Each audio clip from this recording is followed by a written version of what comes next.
alarmingly svelte timber. Hey everyone, so today I have another Sabrina review, and this is episode 16, I think, of the second season, Sabrina and the Beanstalk.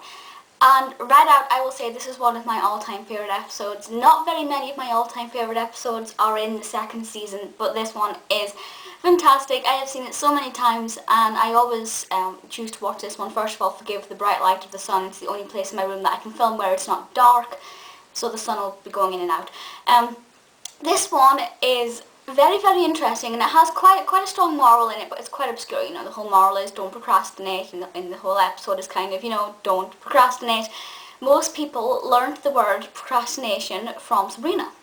I did, and I think there's actually a Facebook like page, which is I learned procrastination because of Sabrina, or something like that. And because Sabrina and Harvey procrastinate with their project, he ends up eating magic beans.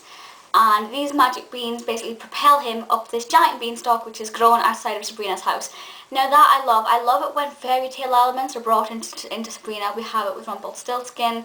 There are other ones which are not coming to me at the top of my head. Rapunzel, she's Rapunzel. Well, yeah, obviously she's Rapunzel at one point, stating the obvious. But yeah, so I love it when fairy tales are brought into Sabrina, and obviously it's kind of the whole Jack and the Beanstalk thing. But rather than having a giant at the top, you have a wicked witch, an evil witch.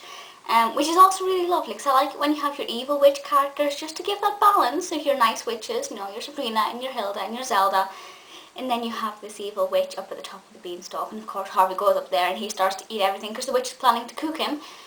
And I guess the moral there is don't procrastinate, otherwise a witch will put you in a giant cauldron and cook you.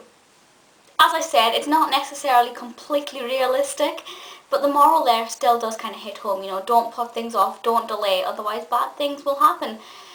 One of my favourite things in this is when they get the Treetrimmer and he yells timber, and it's just, I don't know, now if I would watch it for the first time it probably wouldn't excite me so much, but I remember just watching the bit where he goes timber when I was younger for the first time, or one of the first times, and I just loved it. It was just that moment I just thought, I want to start shouting timber all the time. Luckily I didn't go around shouting timber at trees and beanstalks and things, but I just absolutely love that. So to me that's also something that's going to be quite exciting. It kind of brings in the whole Hansel and Gretel fairy tale element with the witch, of course, with the edible gingerbread house. I would love that. It's kind of the whole Willy Wonka and the chocolate factory thing where everything is edible. I'd love to go and just, because I have quite a sweet tooth, I try not to eat sugary things, but sometimes it is hard, of course. But I'd love to just go on a one-day binge and eat a gingerbread house, an actual life-size one, and just lick the walls. I'd love to lick the walls of a house. That'd be great. Absolutely love this episode. When Salem eats the fatten up, I think that's brilliant. The moral there, of course, is don't eat things that fall out of a beanstalk, because you never know. Oh, continuity error. There's a massive continuity error. I know on my old Sabrina website I used to have pictures of this, but the scene just before Harvey, is it just before Harvey eats the beanstalk or just after? I think it's just before he eats the beans. They're on the table, and they're pointing one way.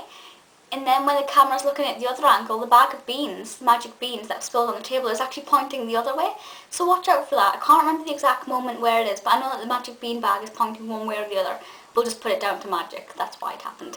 But I just thought that little continuity error was quite cute. It's very small. It's a very small continuity error, but when you watch Sabrina so many times, you kind of start to sort of avert your attention away from the plot and look at these little details, because you kind of know it word for word. And yeah, absolutely fantastic. The climbing up the beanstalk, the high altitude thing, Salem getting closer and closer and then getting stuck, hilarious.